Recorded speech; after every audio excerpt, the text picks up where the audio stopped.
Since 1969, the International Motorsports Association has championed the highest level of sports car racing in North America. Today, IMSA's bequest to our great sport now extends to the virtual racetrack and 170,000 racers worldwide. Welcome to the inaugural IMSA iRacing Triple Crown, live from the spiritual home of American sports car racing, the Sebring International Raceway. I'm Peter Mackay, and I am privileged to be joined in the booth by Richie Hearn, Indianapolis 500 podium finisher, IRL race winner, and Formula Atlantic champion. Behind the scenes is our director, Sean Ambrose, using camera angles mastered by Dougie Beard. Now, this bumpy Floridian gem is quite a challenge, and here is our GSRC track guide to show you the way around this wonderful circuit.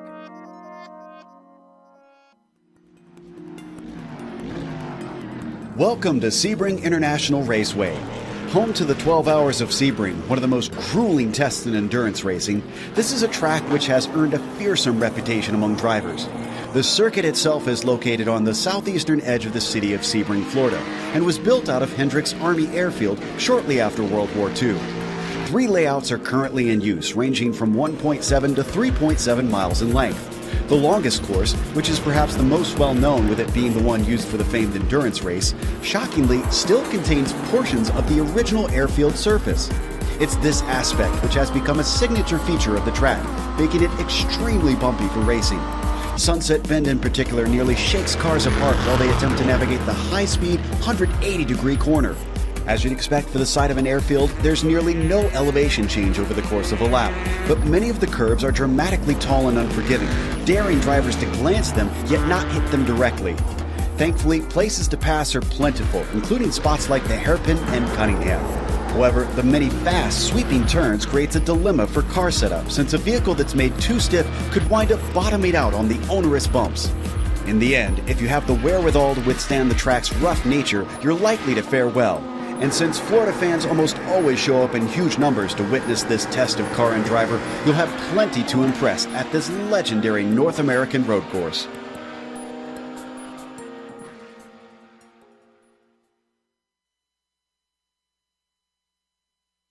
Well, there you are then. That is the way around this wonderful circuit, this amazing home of sports car racing here in the United States. Richie, it's an absolute pleasure to have you back in the commentary box for this particular broadcast. I know you've got a little bit of experience of this track. Tell our viewers all about it and what the challenges the drivers are going to face today. Yeah, thank you, Peter. Here we are at Sebring. And just the very nature of this place brings up a lot of memories with the 12-hour races. Place is super, super bumpy. It's as close as you can get to a street course without the walls. We have a lot of challenges for the drivers. Turn 1, super fast, but very bumpy. A little bit of a passing opportunity, but a little risky. Going to turn 7, that's probably the best passing opportunity down there at the hairpin, but it's about a first gear corner, so sometimes people get it wrong and take a few people out. Going to turn 10, another passing opportunity, but once again, very bumpy and pretty high curb going on that inside, so you want to stay off of that. Going to turn 13, which is the tower turn, is very tight and bumpy. But turn 16 is the key to the run onto the Ullman Straight, which is the back straightaway, and that leads you onto the famous turn 17 Sunset Bend. Very bumpy at the apex, but it's kind of a last-ditch effort if we get down to that at the end of the race. Big challenges for these drivers today. These cars are made for it, and it should be very exciting. Certainly will. We have got the cream of the crop of the sim racing world here for the final round of the IMSA iRacing Triple Crown. And today we will be going for 60 minutes non-stop here at Sebring International Raceway. The drivers will have just 10 minutes, 2 flying laps to set their lap time here at Sebring. And critically, the drivers have complete freedom on setup. And nowadays, these GTLM machines have so much adjustability, which is replicated here in the iRacing simulator. The teams working closely together to get those setups right are really, really important. And so far, it has been the BS competition team who have been dominant. But Richie, today, I think I quite fancy the Corvettes to shake it up today. It's a really steady package, and I think it's going to be really important over these bumps here at Sebring. Yeah, I think it's a perfect track for these cars. They're very steady over the bumps, which, like I mentioned, is really the key fixture of this track. And they do have, decent speed. So I think anybody who can kind of dial that car in is going to have an easy go at it. And, hopefully we'll see a good challenge at the front between the BMW and the Corvette. We certainly will indeed. And of course, the IMSA iRacing Triple Crown Challenge designed to immerse the sim racing world with the real world IMSA WeatherTech Championship, which will conclude at the Sebring 12-hour next weekend. Of course, moving from its traditional date in March to November. And well, it's in GTLM, the championship is already sewn up. The number 3 Corvette, Jordan Taylor and Antonio Garcia, already sealing that championship up. But in GTD and in DPI, there is plenty to play for. But here we go then. We're out for qualifying here at Sebring International Raceway, and we'll just wait and see what the pace is going to be. Looking for somewhere around the 1:54 mark. Some of the drivers putting together that kind of pace in practice. So that's the number we're going to have to look for. So who is going to take it? Keiki Shube has had a brilliant season so far, and if he can take the victory here, he'll be crowned the iRacing Triple Crown Challenge champion.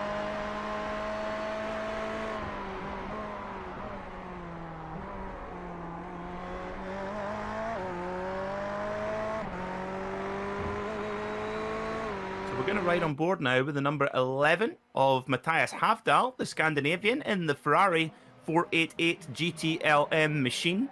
This actually, believe it or not, the Ferrari GT488 GTLM has never won at the Sebring 12-hour, but can it do it today in the sim? This number 11 car, you can see, goodness me, the bumps around turn 1 there, Richie. It's, gee me, on cold tyres, that's going to be a real tricky one for the drivers at the start of the race. Yeah, it's a real tricky part of the track, and it's very fast. So, yeah, if they don't get the shock package working right, they're going to have a handful. Certainly is. And, Matthias Havdal there, typical Scandinavian, slipping and sliding around there. Looking at Will Lyon in the beautiful factory scarlet red colour scheme of Ferrari. Of course, Ferrari 12 outright wins here at the Sebring 12 hour, second only to the great Porsche. Marian Hensel first to put in a time and then immediately eclipsed by Corentin Goenez, 155.5. So let's see what Kei Kashubi can do. The number 1 on the plate on the side of the car there of his Bureau Suds BMW M8, that big twin turbocharged monster. Up to the line he comes. What can he do? Waiting for the clock to stop. A 155.0. So no one under that 55 barrier yet. But there we go. Straight away, Rainer Talvar, 154.7. Richie, that's hot pace. That is very hot pace, and dropped almost 2.5 tenths on Kei Kashubi on that lap. So that's going to be important. I think the pole is going to be key to getting that run into turn 1 on the inside. So we'll see if he can hold on to that for about another 3 minutes. Looking at Alexei Nezov on screen right now. He's just gone away there in the Corvette, in that kind of blue and yellow paint scheme. So let's see what Matthias Havdal can do. Round he comes here around Sunset Bend. Let's see, let's get him over the line. The Scandinavian, the number 11, slipping and sliding and bouncing around over the bumps here at Sebring. What can he do? He does a 157.3, so a little bit of time to make up there as well. And that now, this is fascinating. Florian Denard, the man from Bordeaux in France, he is a huge Corvette fan, but he has ditched the C8R and he's gone with the Porsche 911 RSR for today, Richie.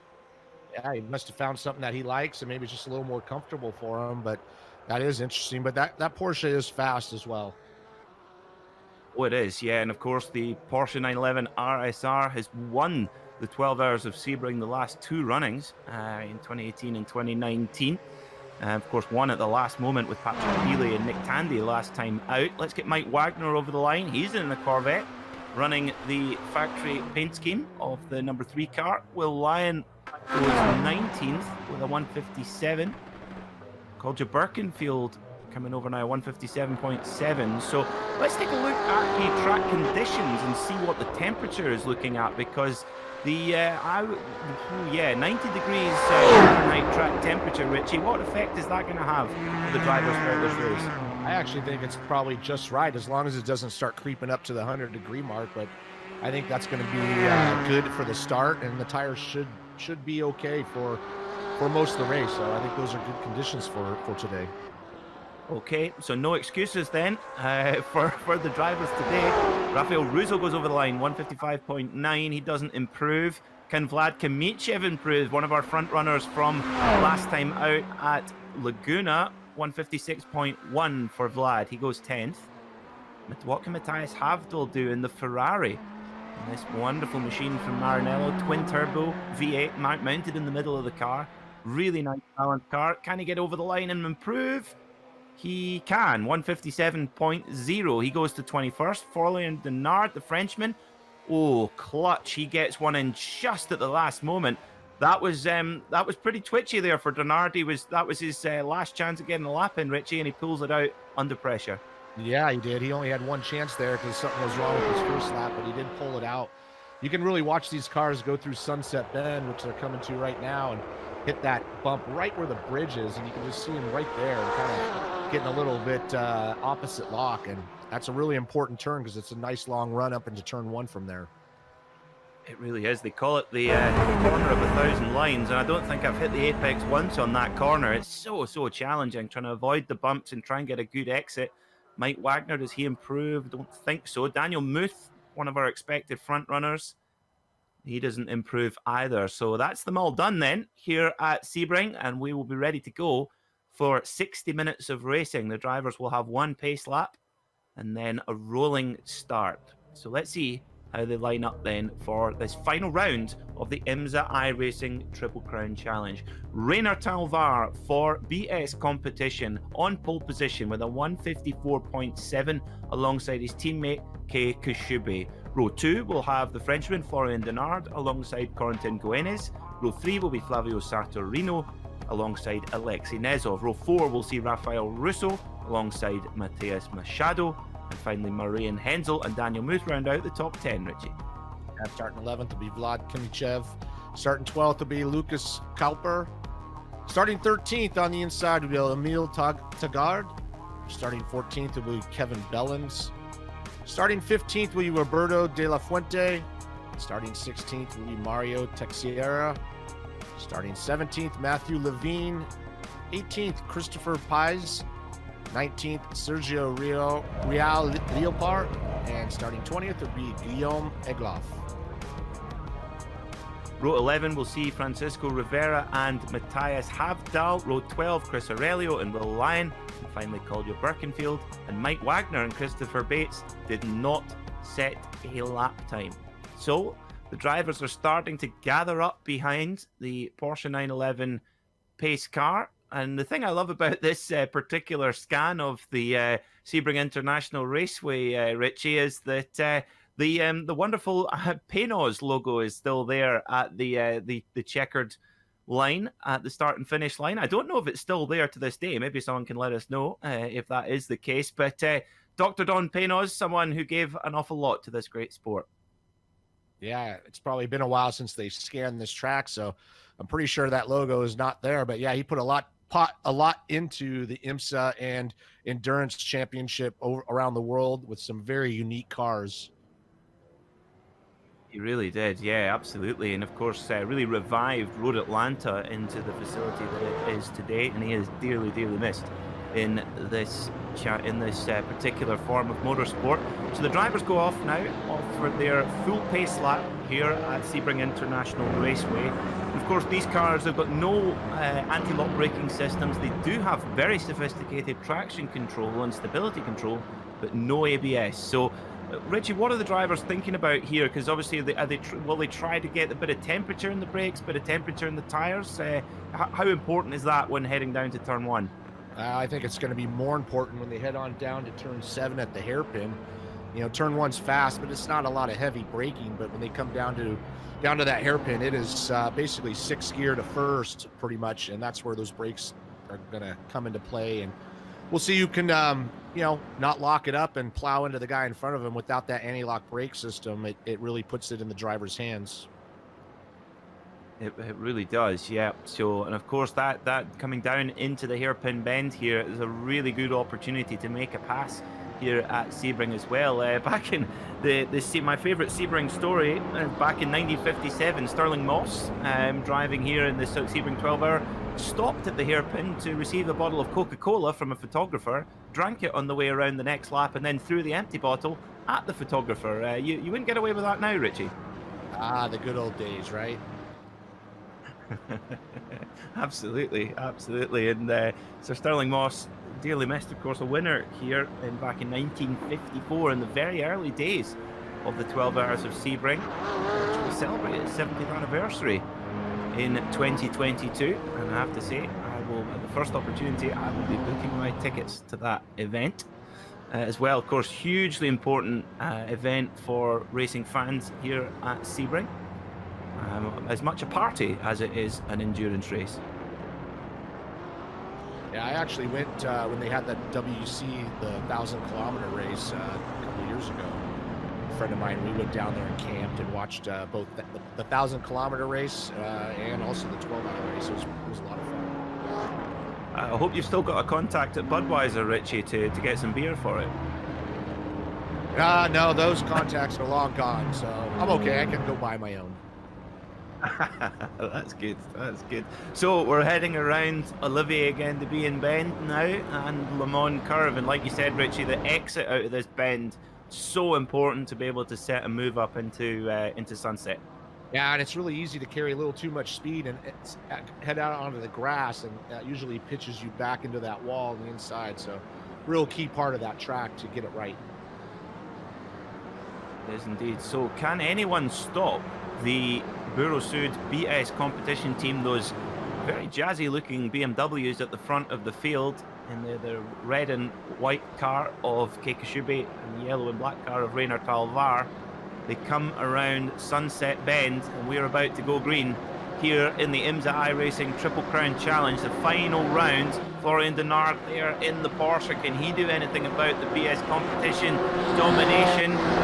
Rainer Talvar will pace the field here. They come around Sunset, ready to open up that big V8, and we are green at Sebring International Raceway for the iRacing IMSA Triple Crown Challenge. Down towards turn one they go, and it's Talvar who's going to have the lead. And look at Denard in the Porsche. Has he made the move stick? No, we've got one of the Corvettes going wide there as well. Oh, we've got a spinner in the background, one of the BMWs. There's a Ford off as well. We'll come back to that, but a good start from Rainer Talvar.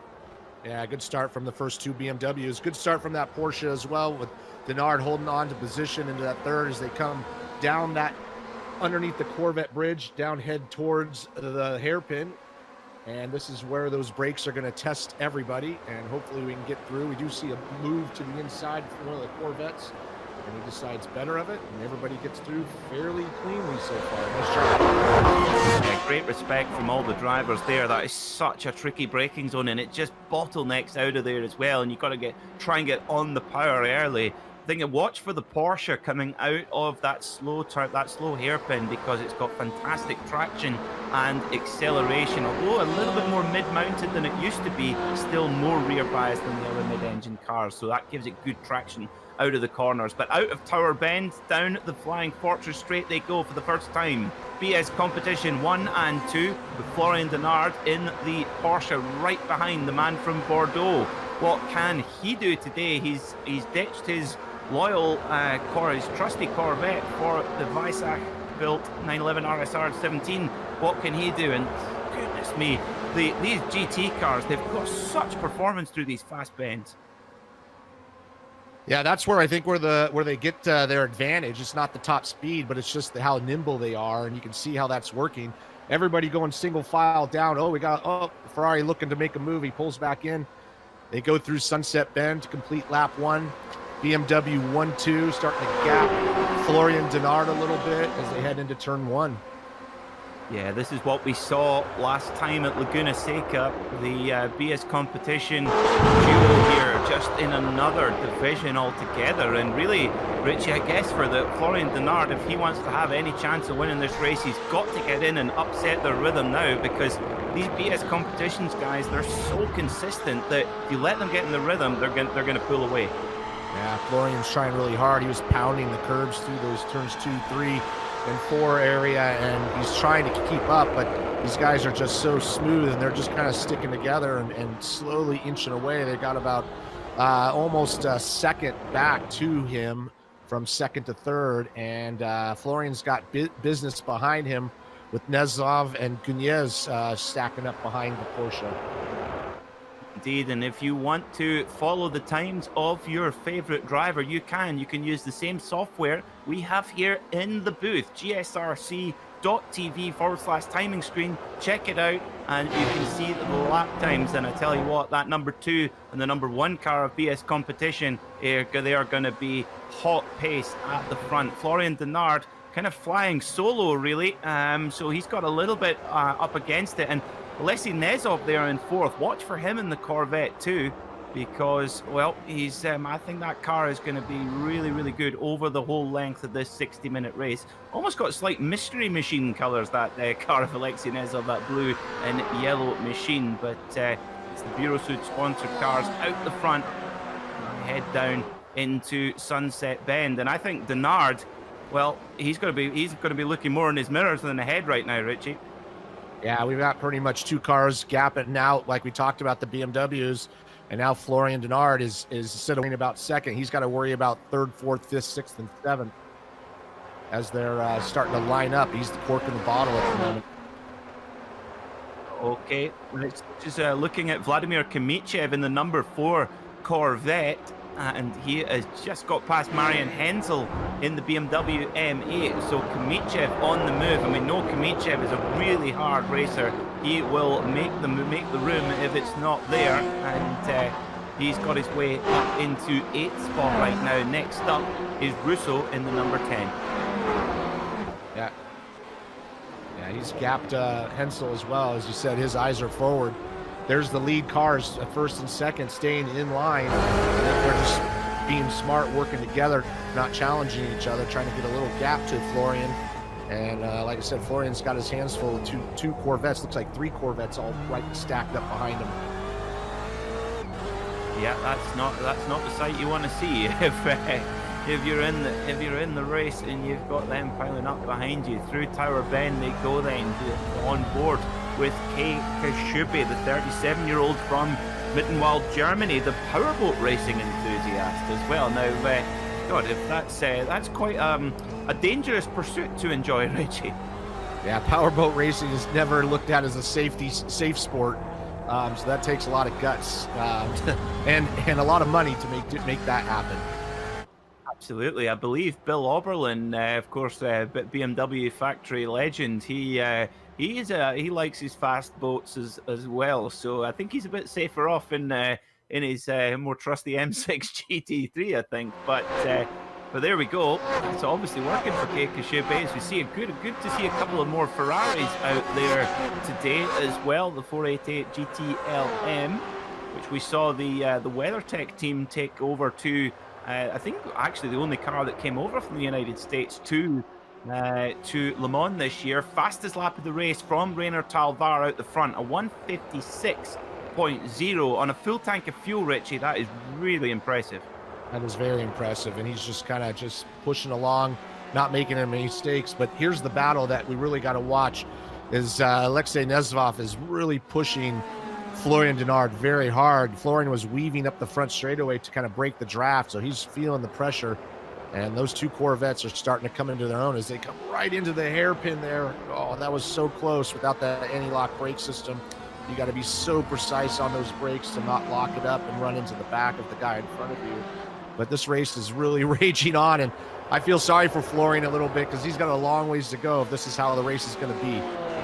I hate to say it, but do you think he's regretting leaving his Corvette in the garage? He's switched to the Porsche today, and now he's got his mirrors full of Corvettes. He's kind of thinking, have I made the right decision? But this Porsche, it's got such good acceleration out the corners, makes its lap time up in a different way, a bit more understeer than the Corvette.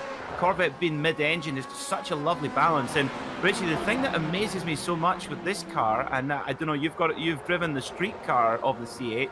The traction control system in this race car is so impressive that you can ride over the bumps and the curbs here at Sebring with real confidence. Yeah, the car is so stable. The street car, which I've done a lot of driving in, is so stable that it really takes the average guy and makes him into a superhero. Like you said, the traction off the corner is just unbelievable. It's really just about balancing the front. As we got a challenge around the outside, it looks like he tried to go around the outside, Nezvev, and just the bumps kind of hurt him a little bit, and it's going to get a little gap to Denard as they go around. But like I was saying, the Corvette's it's just a lovely car to drive. Oh, it's a special machine, of course. And I think everyone at General Motors and at Pratt Miller will be delighted with the competition success of the car. Jordan Taylor and Antonio Garcia having one of the most dominant seasons I've seen in IMSA for many years, already sealing up the championship. So let's have a look at the battle for 11th place right now, where we see the Ferrari of Mikado leading the number 17 BMW of Kuiper. Just a couple of tenths apart right now, but will Copper be able to have a look here into the hairpin? He jinks out. Is he going to get that big BMW stopped? Oh, he just backs out of it in the braking zone. You've at this level. Oh, has he made it past? He does. He makes the move at the Fangio chicane, and he's through. That's a great move there, Richie, to get that done clean. Very lovely from both drivers, giving each other room, and that was well earned by Kuiper to get that position and move up into the 11th spot. And we'll see if he can just get his head down and start moving up to the top 10. Yep, he's on the move, and it's good to see a good spread of manufacturers here as well. With I don't think there's any particular dominant car here. I mean, the BS competition guys, they're certainly the dominant team, but it's their BMW is certainly not giving them a magic carpet ride, that's for sure. Florian Denard still within a little bit of touching distance, about 3 seconds right now. So it's not done yet. But you wonder, Richie, it's going to be interesting to see if Nezov can get past. Then who knows? Then it could change things completely, because at the moment Denard doesn't quite look like he's got the pace to bridge the gap. But Nezov might well do, and look at that, just trying to break the toe as best as possible. Florian Denard is definitely dragging these two Corvettes along right now, so they get fairly close to that wall on the inside. Yeah, it looks like Denard, the Porsche's fast in the right parts of the track. He gets that little squirt off the corners, and he's able to gap enough to not let them pass in the braking zone. But the Corvettes into the corners are so stable on the bumps. And I'm curious to see if Nezvov can get by, if he's being held up, if he can start bridging that gap. But if he doesn't do it soon, those two BMWs are going to be long gone. Yep, yeah, absolutely. He's got to get the move done quickly, right down to bottom gear. From top gear, they are rattling through the gearbox, working every last bit of this 5.5-litre flat crank V8 here. A very different sound to Corvettes of old. Of course, the first mid-engine Corvette in the Corvette racing era started up over 21 years ago. Corvette 21 starts at the Sebring 12 hours and amazingly 11 wins. But one of Corvette's most successful drivers, Ollie Gavin, is announced his retirement from the team, Richie, which was, I have to say, a bit of a surprise. He's been with them a long time, and obviously he felt it was time to go do something else. But he's been a fixture with Corvette racing, and he's become kind of a legend with them. He really has. Yeah, you can't think of Corvette without Ollie Gavin. But your boss is he's done quite well here as well. 4 wins at the wheel of Corvettes has a certain Ron Fellows. Yeah, Mr. Ron Fellows had some great races with these guys, and we got a lot of great pictures at where I work and some of those wins with Johnny O'Connell and the likes. But yeah, he was a fixture of Corvette racing for a long time. You really see Florian here kind of weaving back and forth. He is feeling the pressure, and right here is where you really see the strength of the Corvette going into these fast, bumpy corners. But when they come off those tight corners, you see the strength of the Porsche kind of squirt off, like I talked about, and it's making it difficult for Nezvov to get any kind of run. And he's got his hands full with Quarantine right behind him, so he's not all by himself and focusing on one mirror. He's focusing on the front and the back. Yeah, it's fascinating to see. I love this formula, how you have different cars that make up their lap time in different ways, and this must actually be really frustrating for Nezov, because he knows he can see himself close in the bends, and then, like you say, Richie, out of the slow corners, which there are quite a lot of here at Sebring, and that Porsche has got some amazing performance. So we've got a problem for the number 4 car of Kamichev, the Corvette. Let's get a replay of that and see what happened to him. Into the braking zone here, back down to bottom gear. Does he get a help? He does. He get big help. Loud. Yeah, he's not going to be happy about that.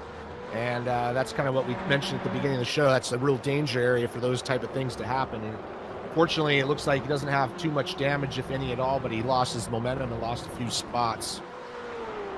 Yeah, that was the number 10 BMW of Rafael Russo, who making that little blunder there. And unfortunately for the number 4 car of Kamichev, he very much came off worse. Now, of course, we've got these guys. These are teammates here, Richie, but we did see at the Charlotte Roval in round 1. They did change positions with Niels Koch, who's not here today. Niels Koch started on pole with Talvar behind him, and Talvar eventually ran out of patience and went past at one of the chicanes. Now, Talvar is leading right now. Kashube won last time out at Laguna, and I get the feeling that once they've got a bit of a more comfy margin, I think we might well see a little bit more wheel-to-wheel combat here. Yeah, they're being really smart and just kind of playing with each other to get a gap. We still have 46 minutes to go, but I agree, if it stays like this and we get down to maybe the last 15 minutes, might see a little different tactic coming from Kashube, trying to get that win in the final race. Indeed. So we're going to look a little bit further down the field, and look at this. You would think this is a battle for the lead, it's so ferocious, but this is what this level of racing can be. There are no slow drivers at all here. And this is the battle for 17th position. Havdal there in the Ferrari in 18th with the Porsche of Lopart just ahead. That nice, whoa, goodness me, it's almost invisible, that white Porsche there. Oh, that was so close. Going into that corner, we had Havdal almost ran right in the back of Leopard. And if we didn't put that graphic up what position they were in, you could say this was racing for the lead. As you can say, there's no bad drivers here. Everybody's very, very fast, and this pack is just as intense as it is running up front. It certainly is, and talking about intense up front, Rainer Talvar, fastest of the race, 56.0. That's really fast on a full tank of fuel, and right now, look how close these guys are matched. And you know, for Koshube, the only thing that I've got maybe a slight concern about here, Richie, is the fuel consumption. 60 minutes is kind of on the limit of what these cars can do on a full tank. And right now, Talvar is doing all the heavy lifting. Koshube, he can kind of sit there. It's a very fast pace to sit there, but he can. And I wonder maybe if once, like you say, they're being smart, they're working together at the moment. I wonder if there'll be a point where Koshube maybe has to go through to do a bit more of the heavy lifting to make sure that Talvar can get there on the fuel strategy. Yeah, I think you're right. I think Koshube is doing the smart thing. The best way to save fuel is to lift and coast, and that's what he can do when he's behind the leader the whole time. And we'll see if the team orders switch them up so they can both make it. And that will be interesting as we get closer to the end. See who's saving fuel and who's not. Yeah, so yeah, it looks we can get a little bit of an impression there, but let's go to 9th position, back with Kamichev, trying to recover from that incident. And actually, this is interesting, Richie. Kamichev now, he's now within 3 seconds of Russo, who's one ahead of Daniel Muth, who's also in a BMW now. From your experience as a racer, how do you control that? Obviously, you know, well, it looks like he might be able to catch up Russo. How do you keep yourself calm, or do you think, right, I'm gonna make my point again? What's the thought process there? It might have come down to maybe past racing experiences with each other, but I think definitely Kamichev is going to be motivated to get up to Rousseau and maybe help him along. And if he's smart about it, he can do it very lightly, and maybe he won't. You know, it depends on how they feel about each other outside the car. That's true. Yeah, that's always it plays out, and that is one of the things why we love motor racing. We love the personal battles as well. There have been so many over the years, but really good angle there. The Corvette's so maneuverable there compared to the BMW, but that BMW is a bit of a dragster. Over 500 horsepower in that machine, nearly 550 actually.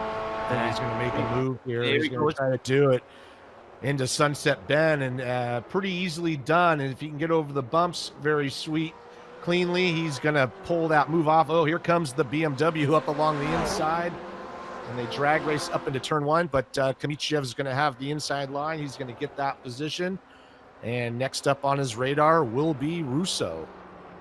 Well, we'll keep a close eye on that one. You can also keep a close eye on that on the timing screens, even when we don't have the camera on. I'm excited to see what Kamichev's going to do when he gets onto the back of Russo. So we're moving a little bit further down. They're looking at Wagner in the number 6 Corvette. Now Wagner, he started at the back, I'm sure, if my memory is serving me correctly. Yeah, he started 26th position all the way up to 12th. So an unbelievable job this early in the race. Wow, that is absolutely exceptional in a field of this depth to make that number of passes. We've not really had that many cars drop out, really. Maybe one or two from the start, but wow, what a great move there from Wagner. So there's Kamichev going by. Wagner now, is he going to make a move? This is how he gets it done. Heading into turn one. This is a big gutsy corner. Oh, and he just a great example there, Richie, of how much better the Corvette is in the mid corner. Yeah, it really shows its strength. It's driving into those corners nice and stable. He just kind of dive bombed the corner and was able to keep it together and make that pass nice and clean. So, update on third place. Florian Denard doing an amazing job in that Porsche, using, like you said, Richie, using its attributes to the very best of his ability, using that superior acceleration of the Porsche out of the slow corners to keep Nezov behind him. And if you're Nezov here, Richie, surely this must be so frustrating watching that Porsche just drag away at the Yeah, it's making it very difficult, and sometimes it makes you a little desperate. So hopefully Nezov just kind of keeps it cool, but unfortunately he's watching the two leaders pull away. They got a 6-second gap on Florian, and you know, if they don't get by soon, it's going to be race over. They'll just be battling for third. That first and second will be all gone.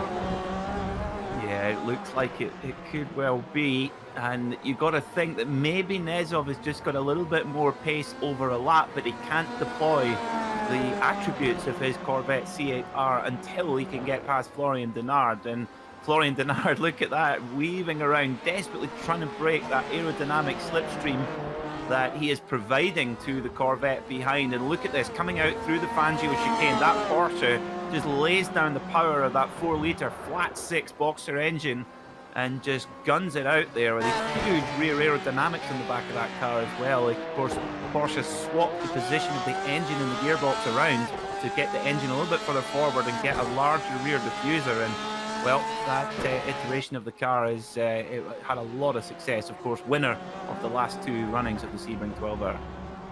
When they came out of the hairpin is a perfect example of what we were talking about. You know, the Corvette was all over the bumper going in, and then the Porsche just kind of pulls out about 3 car lengths, and it takes the whole straightaway for the Corvette into the next corner to make it up. And it makes it definitely frustrating as they come onto the back straightaway here. Right now, the Porsche's got a little bit of a gap, and he's still trying to break that draft. I don't know how much that really helps. It's more of a psychological thing, but he's got plenty of space. No challenge this time through just Sunset Bend. The body language of that car, it's getting a little bit more desperate there, I think, for Florian Denard. He's making sure that he's trying to get the draft broken up as much as possible. He weaves across once, does he? And he's going to go to take the racing line. I think he's being really smart here, Richie, because sometimes you see some drivers weaving around back forth, and really it's not in the spirit, and in a lot of cases isn't actually in the rules either. But Florian Denard is using every last bit of what he's allowed to try and make sure that the draft is as minimal as he possibly can. Yeah, sometimes I think the people do it too much and they actually slow themselves down. But it is all fair as long as you don't react to what the guy's doing behind you. You know, you're allowed to kind of pick your lane as long as you do it first. Yeah, exactly. Well, Florian Denard doing a great job to keep these 2 snarling Corvettes behind him, and of course not all that far back down the road you have Saturnino as well in 6th spot, who is also in the yellow with the grey accent down the middle in the beautiful factory colours. And this a yellow Corvette filling your mirrors is very much the very much the dreaded view for many drivers, both through this season and for many years. The program Corvette Racing has been transformative for the brand since it started. But goodness me, 37 minutes to go. We're approaching half distance already. The BS competition duo of Rainer Talvar and Kei Kishube leading the way. Now, I guess the question is, Richie, is when I don't see them finishing in this formation, or I don't see them at least going in this formation to the flag. It's just when is Kishube going to make that move? It's not when, it's when and if. You know, I think a lot of it's going to come down to the fuel mileage like we talked about. And if we get past halfway and all of a sudden Talvar has to save fuel, that's going to open the door for Kishube. So we'll see how that plays out. But, like I say, closer to half distance, but these guys are on a league of their own at the moment. They got 7 seconds on this battle for 3rd spot, and they're just kind of doing their thing, nice and clean, doing a great job with those beautiful cars. They are indeed. I mean, I think it's testament to their ability that not only are we talking about consistent 156s, you're actually looking at consistent 156.3, 156.4 every time. I mean, to do the same lap time to the nearest 10th, to do that time after time, that's another level of skill altogether, I think. That's exactly why I would not be in this split. I can't do that. So those guys are pros, and that's why they are leading the race. That's what you have to do to win these things. Yeah, I'd like to see them do it in a late 90s champ car, though, Richie. True. A little different story, but these cars are just as hard. You're being very modest. So let's go back to the Ferraris, the red and yellow machines here. This is I'm just going to get a number on the side of this car. So what's happened here as the Ferraris come together, possibly coming down, Matthew Levine, the 24 machine, just going to try and make a big move. Oof. That's not, I wouldn't say that's a textbook overtaking place, but he got it done, Richie. Yeah, he just kind of just committed to it and slid job him. And unfortunately, the yellow Ferrari saw him coming and gave him a little space, and they keep going. But yeah, a little aggressive, but clean. Certainly was. He must have got a great run out of turn one and then shoved it up the inside there. But good respect from his fellow Ferrari brethren there for the 24 of Levine from Mikado. So 34 minutes to go in this race, approaching halfway, and still this battle for 18th place still has plenty of protagonists. There's Christopher Pies in 19th with Egloff just up ahead in the Porsche, running the IMSA factory colours, the championship winning colours from 2019, in the hands of Al Bamber and Lawrence Bantor, who finally got their first win of the season a week or so ago at Laguna Seca. What can they do at Sebring next week? It's going to be very exciting indeed. I'll certainly be there watching with, well, at home at least, with some beers and what have you. So let's have a look at the Ferrari, and this is the Ferrari of Matthias Havdahl and Kevin Bellens there, the driver from the Benelux region, heading down into the hairpin. Yeah, we'll give Havdahl a little credit. Started 22nd, is up to 16th at the moment, and his next guy on the list will be Mikado in the Ferrari. So we got a bunch of Ferraris here working on each other, and then we got Bellens in that BMW. But Havdahl doing a great job, consistently moving forward. Yeah, Ferrari of course, although this particular iteration of Ferrari's GT car hasn't won here at Sebring, of course, the brand have an amazing heritage here. Back in 1956, a certain Juan Manuel Fangio winning here in this Sebring 12-hour in a Ferrari Monza, and also winning three races in the 1990s with, for me, my favorite car of all time, Richie, the Ferrari 333, a really, really special piece of kit. Oh yeah, beautiful car. And those sports car days back then, there was a lot of great cars out there, and it took some real men to drive those things, especially for 24 or 12 hours. Did that ever tempt you at the time to have a go? Oh, absolutely. I just never pursued it at the right moment. I was so entrenched in what I was doing, and by the time it was time, I tried it. It was, I just didn't happen. Just never could get an opportunity. It's one thing I would have loved to have done. It would have been very special indeed. And we see, I'll tell you what, Florian Denard, this just shows the level that we're working at here in the IMSA iRacing Triple Crown Challenge. Florian Denard got so much pressure. He's got not one, not two, and nearly 3 Corvettes all over the back of him. And he's just using the attributes he knows. He clearly knows what the attributes of that Porsche 911 RSR is, and he's using them perfectly. And the thing is, it's one thing to use those attributes, Richie, but there are certain parts of the circuit that he cannot afford to make a mistake, because he's got to get the good exit out of the slow corners. And if up to now, half an hour down, he has not even made even close to a mistake. No, and looking at his lap times over the race, I mean, it's 56.7, 56.6, 56.7, 56.88. He's been right on the point, and that's what it takes. And it's a lot of pressure. It's hard to do when you got all those cars behind you looking to make a move, and he has not made one mistake. So credit to him. He's got a long ways to go, but if he keeps it up, I think he might have the car to hold these Corvettes back. Seems like it. I mean, it looks like to me that Nezov is he's not holding anything back. He's you can just tell the body language of that car. He's keen to make a move, but that Porsche has just got the advantage coming out of coming out of the corner. It could also be, of course, that Florian Denard's got that car set up really well, getting that good drive grip to get out the bend. The cars will have pretty similar power, but it's just how they lay it down. So coming down into turn one, nearly 150 miles an hour in these GT machines, back a couple of gears and then tuck it in there to the wall, and then using all the exit room on the outside, and then straight into this technical section here, and then out onto the straight. It's there's absolutely no rest here at Sebring, Richie. No, and even on the straightaways, it's not the smoothest thing. So kind of holding on. And I know Nezvov, just like you said, by his body language of that car, he is trying everything he can to get by, and he's just waiting an opportunity. I think the opportunity to catch the BMWs of Kashube and Tovar is gone, and right now he's just looking to be on that podium for the final race. Yeah, and I tell you what, this would be a really well-earned podium if Florian Denard can make this one stick. The driver for Logitech Altus Esports,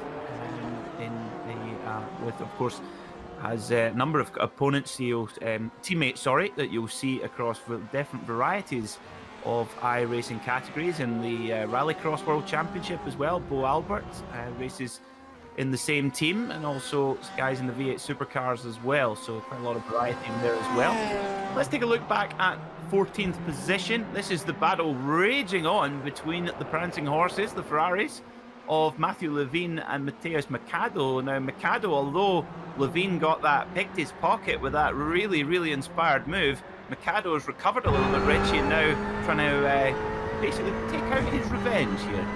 Yeah, just before that, heading over to Cunningham, they were almost side by side.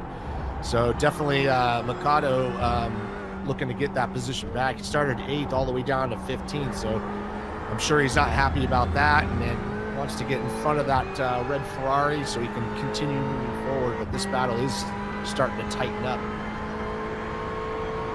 Really is. Now we're getting word from our pit lane reporter Joe Peak that there are some drivers who are maybe a little bit nervous about fuel. Some drivers doing, can you believe it, 59 minutes in practice, and that's it. I don't need to say it, Richie, that's not good enough. No, it's a 60-minute race. But you know what, sometimes practice you drive a lot harder. I think especially if you're in traffic, you're going to do a lot of lifting and coasting, and I don't think it would take much to get that minute of fuel, but we will see. We will definitely see. Oh, now look at this. Number 25, Jelani Egloff, is coming to pit lane. Now, this obviously, we're just gone halfway, Richie. This obviously means that this Porsche, this 25 car, Jelami's basically saying, I'm never going to make it, so I'm going to split the race in two. Well, that might be our first clue that I'm completely wrong. They can't make up that fuel. So maybe that's why we're seeing the pace of some of these guys pushing. That maybe that's not even worth saving that fuel. And I've been wrong many times. I could be wrong, and that might be our first clue, and that we might see some pit stops from some cars as we get closer to the end. Well, that I have to say, I'm with you on that one, Richie. I'm quite surprised that we're seeing guys making the call that early. The only perhaps exception might be that Jelami there has made a mistake with his fuel load. Perhaps that sometimes happens occasionally. It's quite embarrassing, but sometimes it does happen. So, with that in mind, of course, it was a Porsche. It might be manufacturer specific, or it could be setup specific. But with that in mind, you've got to think that Rainer Talvar right now is probably thinking, okay, if you wouldn't mind, if you could run at the front for a little while, because I'm doing all the heavy lifting here, buddy. Yeah, we talked about that, and these guys are teammates, so maybe they have a plan to do just that. Just go about halfway and then switch it. Well, we'll see if that happens, or if Kashube if he's playing for himself. So this is the battle for 19th place. We've got a Porsche in there, we've got a BMW, we've got some Ferraris as well, and the 19th place car, the Porsche of Loppart, and oh, here goes one of the BMWs. That is, my feed's just faded out a little bit there, but he's going to try and get the cut back here. The Porsche, but doesn't quite get it. That was Chris Orlio just made that pass on Leopard, and very good job done into turn one. And he's got a little bit of gap already, and now Leopard has to worry about Will Lyon in that Ferrari, and they're bringing in the Corvette of Birkenfeld as well. So this is a great battle, even though this is down for 19th and 20th. And here comes Will Lyon looking to the inside, not going to be able to make it. Everybody tightens up, and then they kind of squirt off the corner and head on over to Cunningham. You can see just in the background there as well, we've got the Ford GT of Teixeira as well. Great to see a Ford GT in there too. Of course, that car had a great, it had, of course, I think Teixeira had a problem earlier on. He was one of our early incidents, the Californian. But that, oh, well, funnily enough, he's a Mario. There's, of course, the Ford GT, well, a very famous Mario Andretti, won in the old Mark IV back in the 60s. In that machine alongside Bruce McLaren. There's a driver lineup for you.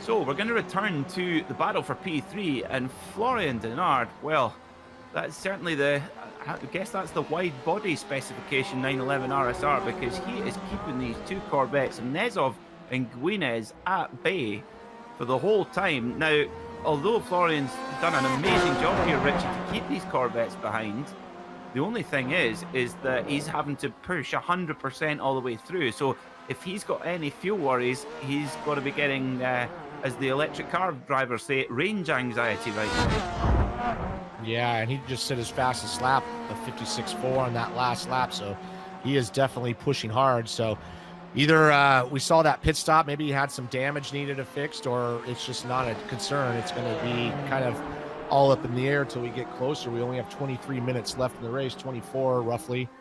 And, you know, if fuel is a concern for Florian, he's not letting us know as he's pushing as hard as he can. Oh, he is. Yeah, he certainly is. Well, it'll be fascinating to see when we get to the end of this race. And of course, I think, Richie, this actually could come down to when Talvar and Kishube take the white flag. If they take that white flag at just the wrong moment, we could be going a couple of minutes longer. And when we're this close, that could be critical, whether we get that extra lap or not. We can go to P7 here. This is Rafael Russo, and Kamichev is caught up to him. We saw these two have a little contact earlier, and now Kamichev is caught right up to the back bumper of Russo. We'll see if he's going to make a payback or if he's just going to play clean, but he's got the speed to get by him, and we'll see how this plays out as they head through Sunset Bend. And you can see how he closes up. That Corvette's so good on those bumps into the corner. But that BMW's got the torque to kind of pull up the straightaway. Coming into turn one, this is where that Corvette is really strong as well, as we've seen them with that battle for third spot. And he's not quite, he dives it in there, and he's gonna do it. He did like kind of nudge him. He did a full little Dale Earnhardt move and moved him out of the way cleanly and take that spot, and see you later. That was the right way to do it. You know, I'm sure Russo maybe knew that was coming. No damage, nobody spun, and, you know, kind of just reversed the spots. Kamichev, that one's got to go in the highlight reel. Like you say, a Dale Earnhardt move. Of course, Dale Earnhardt Sr. and Jr. tested a Corvette here before taking on the Daytona 24-hour many years ago in a C5R. Well, the C8R there was, it is just amazing how much of an advantage the Corvette's got in those high-speed corners, and well, Kamichev used it to his advantage in a little tap and run there, Richie. In that type of corner, in this type of car, that's incredibly difficult to pull off. No, that actually takes some skill. He did it just enough. It was probably like a 0x, and it was just enough to not cause a problem, but to get the job done. So give credit to both those guys. I mean, I know they're racing hard, and you know, I saw Russo apologizing for the last move, so I'm sure he's not super surprised it happened, but no one got taken out, and race goes on. Does indeed. So Kamichev up to 7th place. He's got quite a gap up to Saturnino in 6th.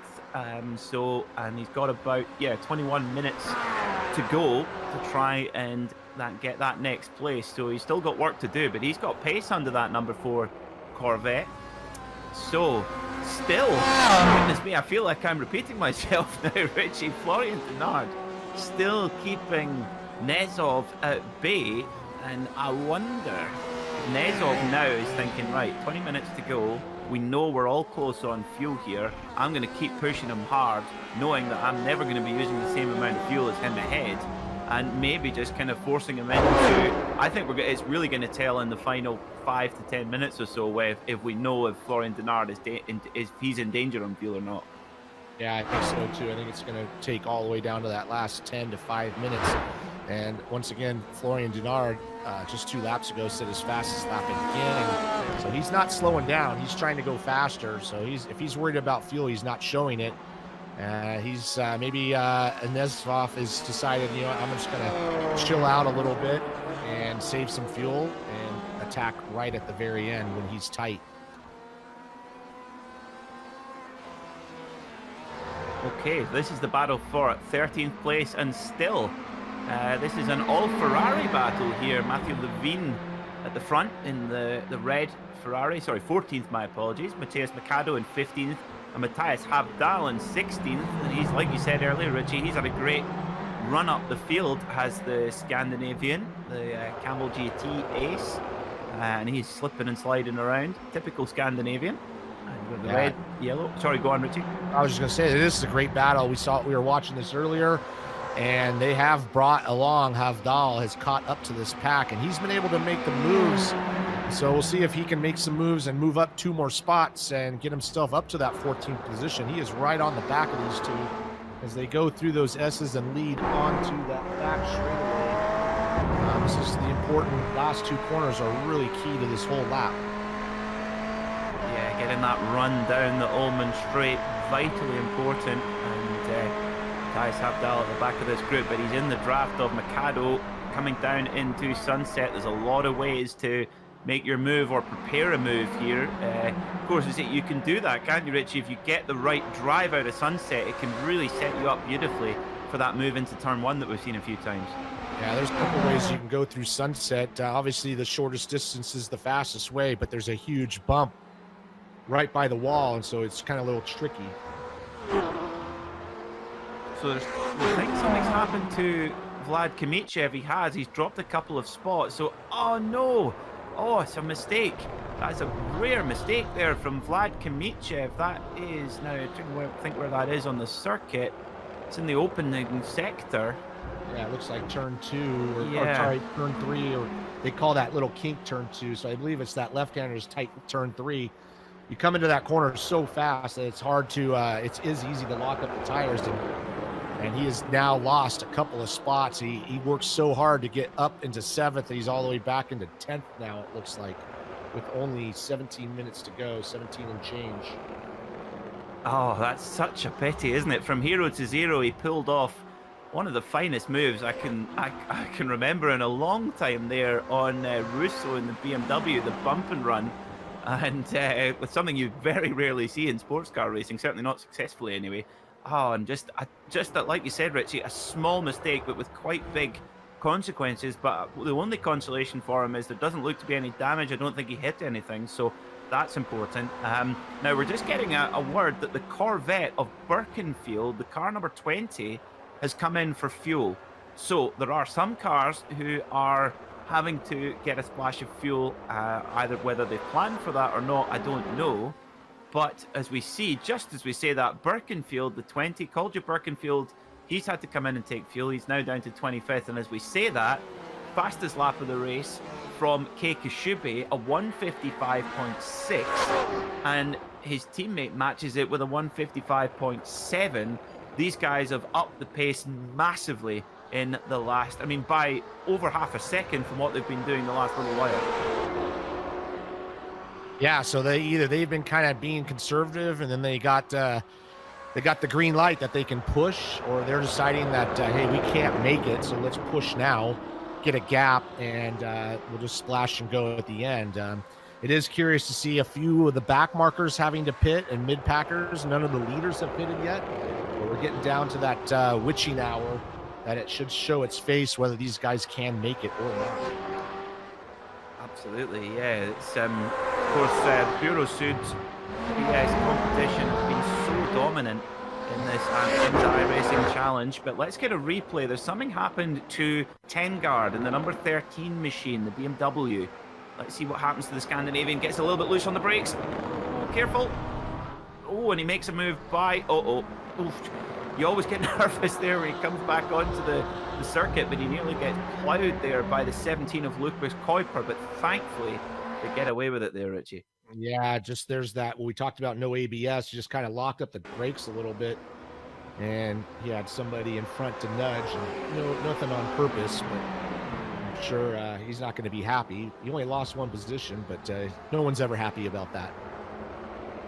Nope, definitely not. No, it's frustrating, but over 60 minutes of racing here at Sebring, it's such a tough challenge.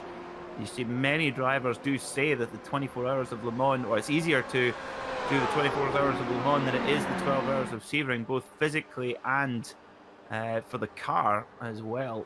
And sorry, go on. I was going to say, we go up to Kamichev. He's made those. Oh, he's going to get taken out. He got taken out into turn one. He got hit by Wagner.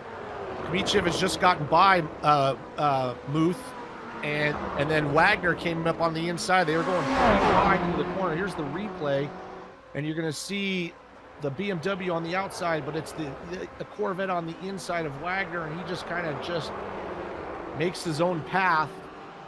I'm sure Kamichev is not going to be happy with that, because that's twice now that he's been bumped out of the way. Doesn't hit anything, but now he's got to do the work all over again. He's probably going to say, I should have patented that move. That's my move. You've just pulled on me, the bump and run at turn one. But that was a little bit more aggressive, Richie, wasn't it? But Wagner, he's in the top, although, okay, that was a little bit of a controversial move. But Wagner, from the back of the grid, in a field of this quality, to get up into the top 10, oh, he's going to be ruining whatever happened to him in qualifying, whether he had a technical issue or had off-track limits in both his qualifying laps. He's going to be ruining that because his pace is unbelievably good. Yeah, that's definitely our biggest mover of the race. And that last move was a little aggressive, but it's getting to that point in the race where you got to make it happen. And now he's got Muth all in his front window, but unfortunately he has Kamichev right in the back, looking to get some revenge. It wouldn't be the first time that Kamichev has had to serve a nice cold dish of it today. So, as we just see just off camera, we see Kashubi laying in the fastest lap of the race as well. But here is a battle for 12th spot. Tangard at the front of this pack here in the blue, white and red BMW M8, and number 17 car in 13th of Kuiper, that kind of lime green machine, with the Ferrari of Havdal doing a great job charging up the field, as well as the Scandinavian with the Ferraris of Levine and Mikado not too far behind. So Havdal has gone past his two fellows Ferraris in the last 5 minutes or so. Yeah, the last time we checked in with this group, Havdal was behind those two Ferraris, and he's made his way past both of them, and he's been on the move. He's right on the back of that BMW as they go into turn 3, and he's got 2 spots in front of him that he can make up. The gap from there is a little bit big to Hensel, but he can get himself up to 12th, it looks like, if he makes these moves. Putting the heat on now. Interestingly, the gap between Talvar and Kashubi has just lengthened, even though Kashubi was nearly 0.2 of a second quicker than his teammate the last time around. So I think Kashubi might have made a mistake somewhere. Either that, or he's all of a sudden taken a look at his fuel gauge and gone, oh dear, this is going to be tight. We've got about 6 laps to go, depending where the leaders take the white flag at what point. That's going to be critical, I think, to some drivers' chances in terms of their fuel. Of course, the great thing about the majority of these cars, Richie, is they've got fantastic data of how much fuel you're using and a kind of predicted number of how long the car can go. But it is tight, and if that yellow-white flag comes out and you actually have 2 laps more, or an extra lap that you haven't calculated, that could be the difference where we got to pass here. No, we got a little bit of a challenge coming on right there on that, with that Ferrari into that BMW. It looks like that is Havdal trying to get around Kuiper, and he is going to pull out and try to make the move into turn 17, Sunset Bend. I think he's going to get it done. That guy's been on the move, so credit to him. He's constantly moving forward and doing a great job in that Ferrari. He is indeed. Yeah, he's had a great drive as Havdal, but Kuiper's not going to let him have it. This BMW is a great all-rounder. Is he going to have a look up the inside? No. Havdal's fantastic on the brakes there. Can he get it pulled into the inside wall? He can. Back on the power.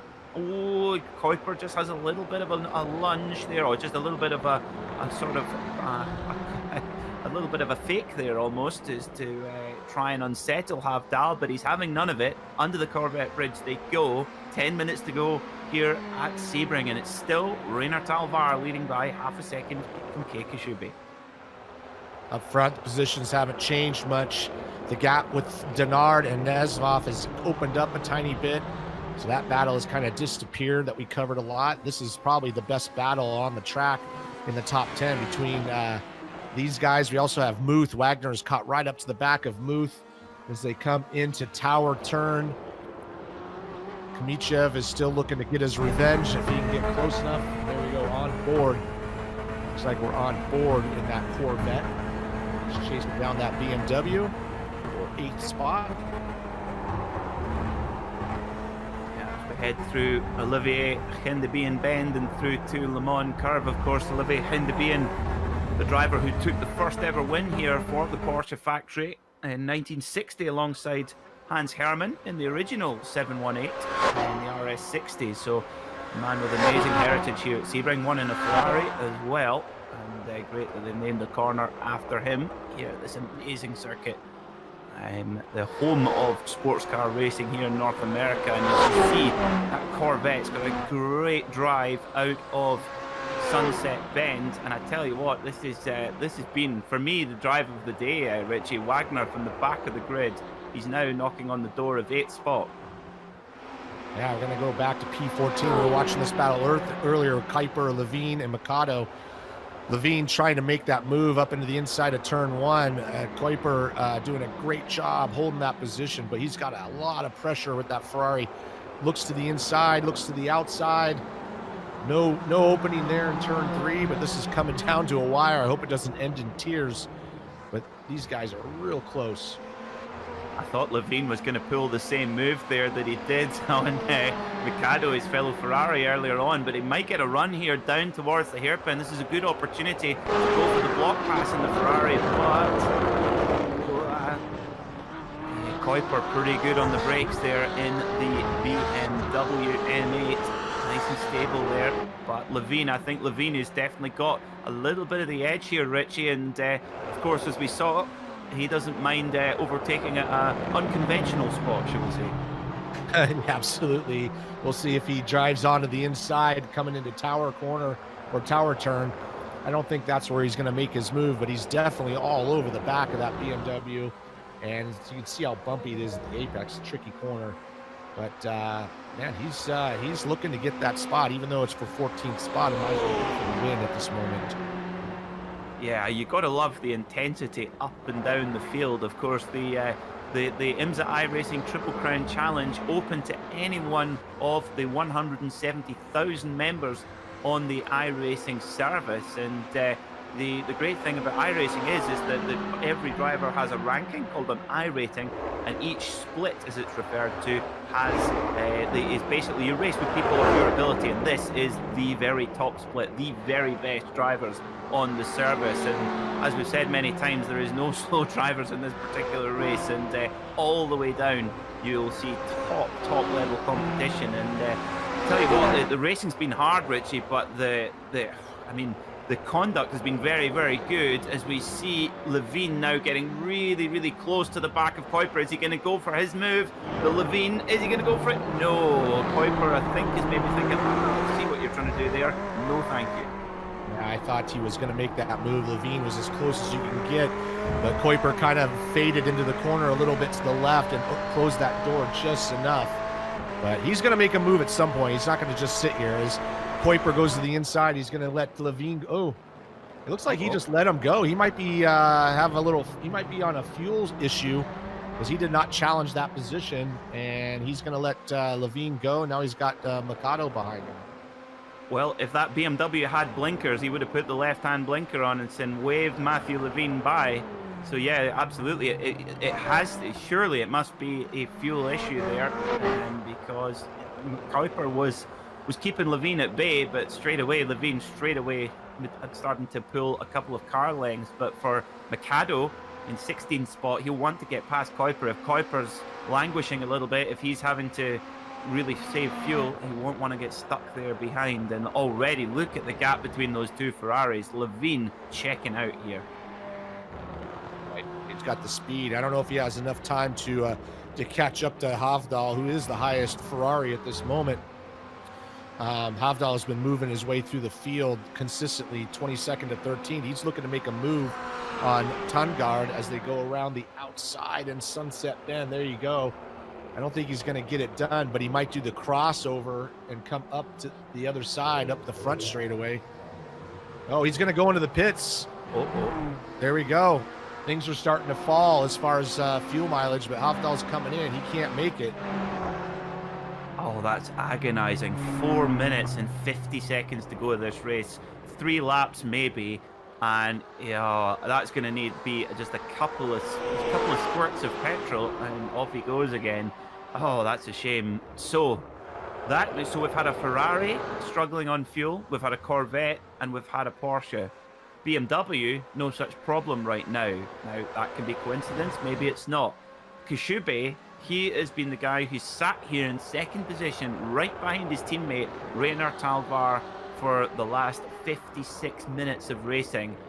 I tell you what, if Talvar can hang on to this one, Richie, this will be a stellar drive to drive at this pace and to be able to make that car go 60 minutes on fuel. Yeah, not just those two, but we also have Florian Denard and the 2 Corvettes. They've been pushing really hard, and they haven't pitted either. We don't have to go to it yet, but I did notice Kamichev has caught back up to Wagner for P9, and we're going to see if he's going to exact his revenge for the second time on somebody. Not close enough to make a move, but we're going to keep an eye on this fuel as... Nope. Come around again. There's Denard and the 2 Corvettes going around again.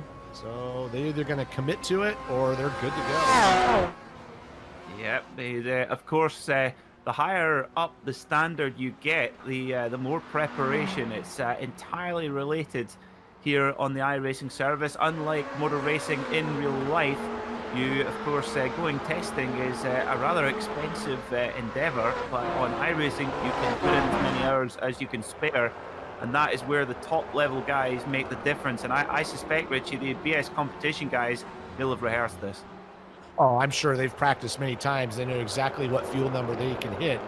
But it is interesting to see. We've seen a couple of guys have to pit, and most of the field has not. So like I say, it's either close enough to where it's not worth pitting and they just risk running out of gas, or they are just fine. Like it. We've also seen, we've got Levine has gone in to the pits, and he's taken a pit stop in his Ferrari, so the Ferrari's not ideal. Bellens has pitted in his BMW, so that means we've basically had one of every manufacturer come in for fuel, so they're maybe not a manufacturer related issue here, but as you mentioned earlier on, Richie, I think there's something in the fact that it's only really been midfield guys who have come in for fuel. None of the front runners have. No, and they're probably all set. This battle right here, here's Kamichev has caught back up to Wagner, who pushed him out of the way earlier. We'll see if there's a little bit of revenge. There's only 2 minutes to go. They do have Muth and Russo, who Kamichev had a problem with earlier. So he's got a little bit of a red mist going on right now, unfortunately. So we'll see how this plays out. Not quite close enough yet, but his move is into turn 1. And so as they come down the back straightaway, we'll see if he's close enough to, do that chrome horn again. Oh, it's going to be, they've both done the same move on one another, so we'll see what happens there between the number 6 of Wagner and the 4 of Kamichev. Round they come through Sunset. That Corvette just turns so much tighter than the BMW, so we pick up our leaders. They're just coming into the hairpin now at turn number 8. Round they go then, the BS competition team, and it looks like we have the white flag in the air? I think we probably do. Well, we do. We have white flag in the air. So this is the last lap, and looks like, Richie, that very much to the relief of a lot of the drivers behind them, we're going to get pretty much right on the 60 minutes. Right on the 60 minutes, and looks like it's going to be tight. We're watching the leaders here, but I'm keeping an eye. We do have a battle with Nezov and Gunez for 4th and 5th, and there they go. Gunez has got tired of sitting behind him, and he's going to try to make the move around the outside here. That is an impossible spot to make happen, and they give each other just enough room, and they're still drag racing their way down into the back section of the track. Wow, these guys are racing hard, and they are not. Wow, there you go. Oh, a little contact. So here we go then. Rainer Talvar is your leader. Can he keep it for one more corner? He can. Rainer Talvar wins here at Sebring International Raceway in the final round of the IMSA iRacing Triple Crown Challenge, with Kei Kashubi right behind him. And what can you say about this man, Florian Denard from France, from Bordeaux? Well, this has been a good vintage for the Frenchman. 3rd place for him, and Nezov's lost the 4th spot to Guinez, and they crawl over the line. I think there's maybe something to talk about there. Flavio Sartorino comes over in 6th. Rafael Russo in the BMW going to come over the line. Here goes Daniel Muth trying to hold off Kamichev, running to the line. Kamichev is going to have to give best. Oh, what a finish there. But those 2 Corvettes there at Henderby and Bend, Richie, that was playing for keeps.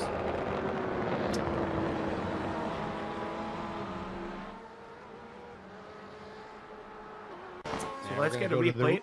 And you could see him flashing his lights, and I when I was watching this, it almost looks like Nezov just kind of let him by, and it looks like he does. I don't know if there's something that happened earlier in the race, and he just kind of gave it to him.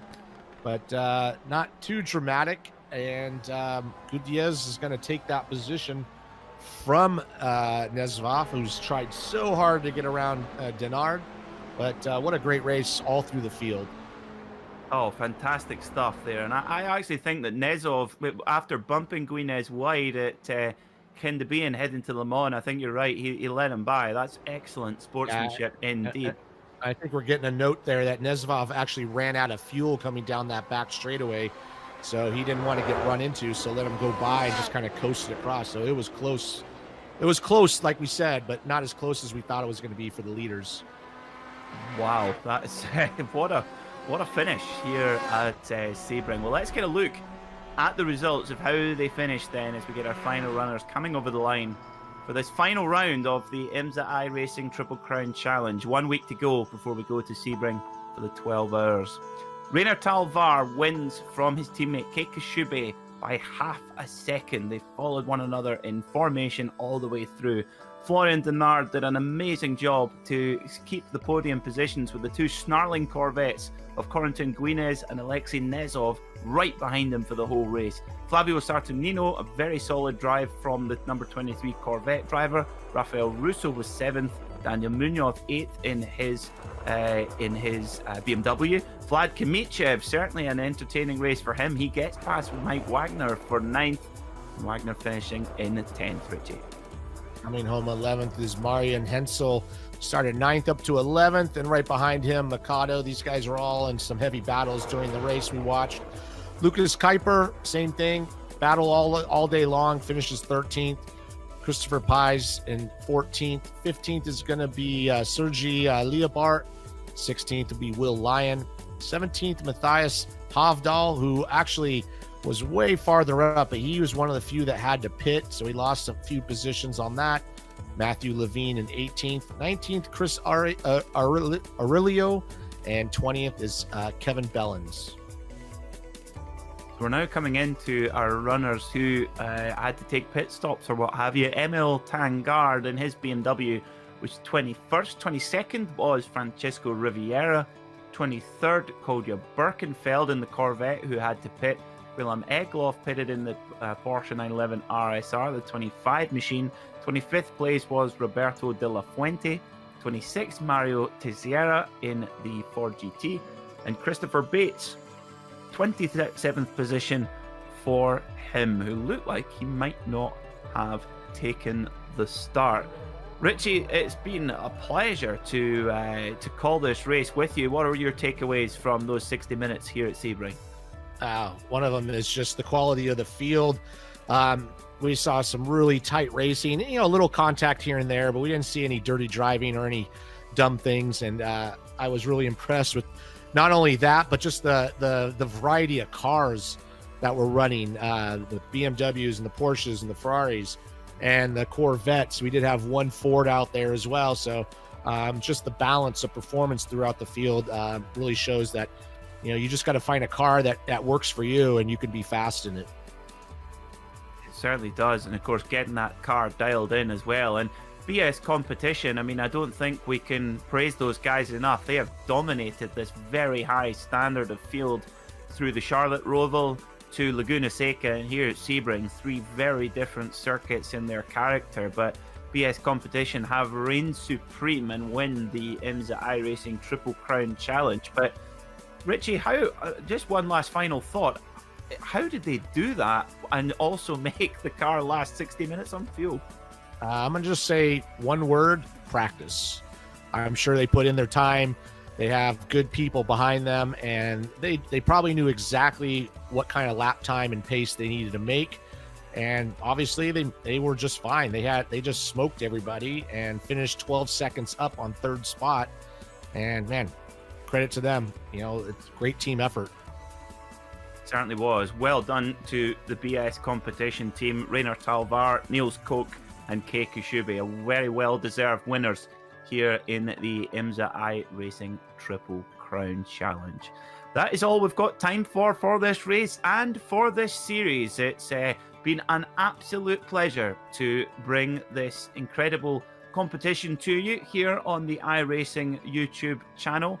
A huge thank you must go to IMSA for their support of this series and of sim racing in general. We really sincerely appreciate it and are very excited to watch the finale of what has been a very exciting IMSA season at Sebring next weekend. Be sure to check that out on imsa.tv.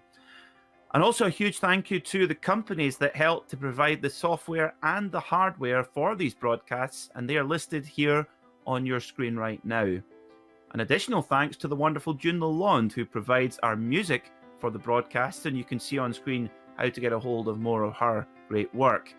A very sincere thank you must go to Richie Hearn, Sean Ambrose and Dougie Beard for their help with today's broadcast, and also to Joe Peak as well in our virtual pit lane.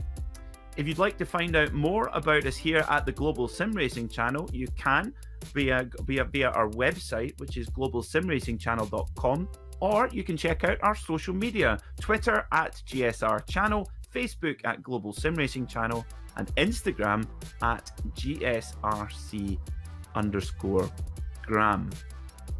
Don't forget to head on over to the YouTube page for iRacing and for the Global Sim Racing channel. Hit the big red subscribe button and never miss another broadcast. But without further ado, until next time, race clean, race hard, and we will see you on the track.